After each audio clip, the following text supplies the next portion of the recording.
इसके लिए एक समिति बना दी गई है कि वो मानदेय के विषय पर विचार करके माननीय मुख्यमंत्री जी को, माननीय सदन जी को अवगत कराएंगे और उसके अनुसार फिर उस पर निर्णय लिया जाएगा।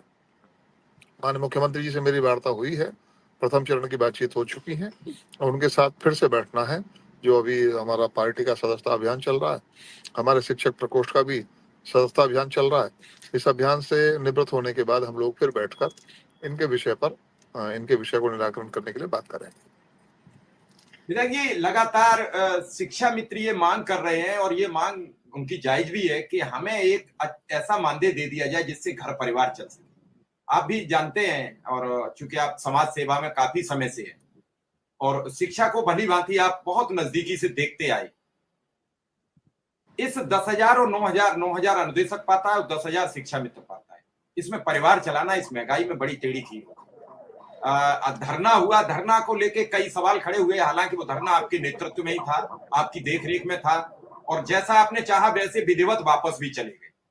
उसमें लोगों ने सवाल खड़े कर दिए कि सरकार के दबाव में धरना खत्म हुआ, जबकि धरना आपके सहयोग से कि मुख्यमंत्री जी तैयार है, तत्पर हैं और धरने के बाद बातचीत कराई जाएगी। बड़े सवाल उठे, शिक्षा मित्रों ने बड़े कटाक्ष किए। सरकार का अंग है, कर्मचारी हमेशा सरकार का होता है, वो किसी भी पार्टी का नहीं होता है। सरकार जिसकी रहेगी कर्मचारी उसके साथ होता है। शिक्षा मित्र भी साथ हैं, लगातार बीजेपी को मत देते आए, बीजेपी की अपार जीतें होती आई। इन सब को देखकर मानदेय पर विचार थोड़ा सा शीघ्र हो जाए, दिवाली पर अगर खुशहाली के दीपक जल जाए तो बड़ी सरकार की मेहरबानी होगी। बिल्कुल सही दिशा में ये विषय बढ़ रहा है और मैंने बताया ना कि बीच का दौर ऐसा रहा कि जो हमारे शिक्षा मित्र के नेतागण रहे, उन्होंने सरकार के साथ टकराहट और कड़वाहट का ही काम करने का काम किया।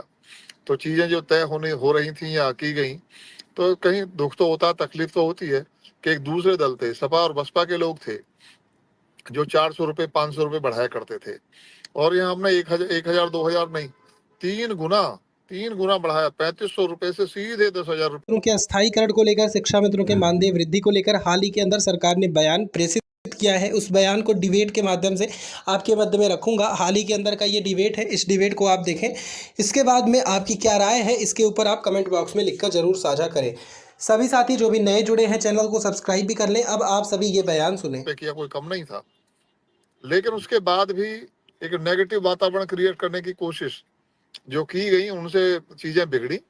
लेकिन अब धीरे धीरे हम और शुक्ला जी के नेतृत्व में हम सब लोग मिलकर इसको प्रयास कर रहे हैं, पटरी पे ला रहे हैं चीजों को और हम उम्मीद करते हैं सरकार के साथ बैठकर जल्दी ये विषय हल होगा। अनुदेशकों का भी विषय हम लोगों ने लिया है, उन पर भी साथ साथ विचार करेंगे और भी अन्य सेवाएं हैं।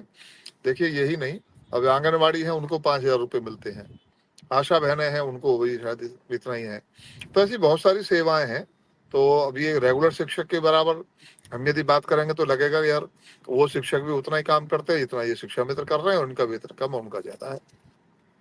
कुछ विसंगतियां चीजों में रहती हैं और सरकार तो चाहती थी कि इनका विषय चलता रहेगा, नहीं कोर्ट के निर्देश के कारण से, कोर्ट के निर्णय के कारण से इनका निर्णय उलझ गया, विषय समाप्त हो गया। लेकिन उसको फिर भी हम आगे बढ़ाए हुए हैं और मदद कर रहे हैं, कोशिश करेंगे कि और भी जो इनके मुद्दे हैं शुक्ला जी के वो भी हल कराए जाए। शुक्ला जी हमारे साथ विधायक जी हैं, विधायक जी ने बड़ी गंभीरता से बातचीत की और अभी भी बात आपके समक्ष रख रहे हैं। शिक्षा मित्रों की आवाज को लेकर मुखर दिख रहे हैं और कह रहे हैं कि जल्द से जल्द न्याय दिलाने के लिए हम तत्पर हैं।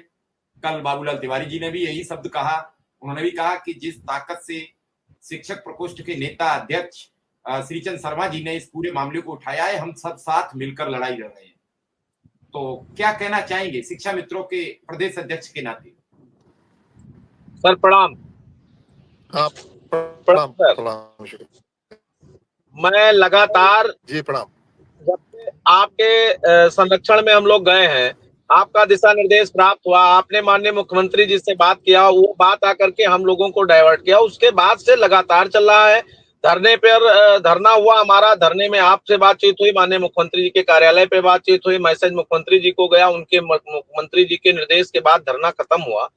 हमें लगता है कुछ विषय हमारे थे जो हमारा सबसे मजबूत और हमारा सबसे जो पहल है, पहली प्राथमिकता वो आर्थिक दृष्टिकोण से हम लोगों को मजबूत किया जाए। उस पर आदरणीय शर्मा जी का और आदरणीय सभी जितने भी एमएलसी नेता सदन के उस बैठक में थे, जितने भी